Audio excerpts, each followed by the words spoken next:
来看台中丰原有一间两家场逼出着鸡仔大量死亡。台中市农业局呢，昨夜去采检送样禁止内面的两家物件送出去外口，3公里内范围内拢会消毒。目前验出讲是禽流感阳性，市政府遂成立前进指挥所，把这间饲鸡场的鸡全部拢灭掉。业者暗勘疫情无照规定处理，会依法给伊开罚单。防疫人员穿防护衫，伫爆发鸡仔禽流感的案场详细清消。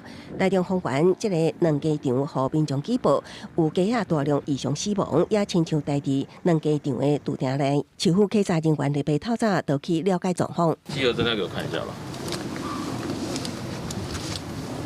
转过去，另外一面。长风捌团员台中丰原这个两家场，死鸡仔数量大约1000多只，互附近居民真紧张。政府日来接到民众举报，离市动保处就去了解，佮采集检退了后送检，也对这个两家场做移动管制，立被确认鸡仔是禽流感阳性。它有一个呼吸道的疾病哈，就是它有一个窘迫的一个状况哈。那我们的动保处人员现场看到，大概有类似这样的一个症状出现。市府表示，目前已经成立前进指挥所，加强其他171个鸡场的轰炸甲防疫，已经捞出的鸡卵也会追踪，佮回收销毁。政府调查。这个案场大约有1700只鸡仔死亡，场内目前也有7000只，会等待兽医开许可了后捕杀。按照死亡鸡仔无依规定送化制处理，会以特别法裁罚之外，业者无主动通报，也涉及稳定，除了无被补偿，也以违反动物传染病防治条例处5万至100万罚金。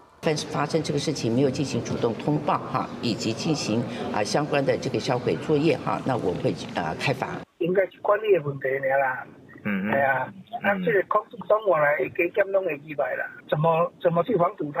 就是把自己生物安全做好些啦。苗栗县日内伫后龙庄外埔大排水沟发现防弹条 A 死鸡仔235只，当地采样送检了后，立白也确认H5N1亚型高病原性禽流感。苗栗县府表示，将亚型归人初步迹象是来自台中地区的饲鸡场，已经甲台中市的相关单位联系中。